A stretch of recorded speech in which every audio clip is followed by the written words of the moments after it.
Here I've got Nokia 8000 and let me show you how to change date and time on the following device.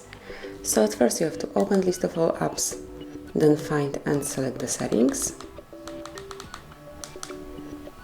and go to personalization, then select date and time, and here you can either have an automatic date and time, just activate it and now everything will be set up automatically, or you can switch it off and then set the date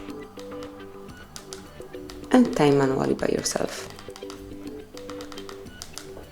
As you can see, you can customize it as only you want to. Also, you can change the time zone.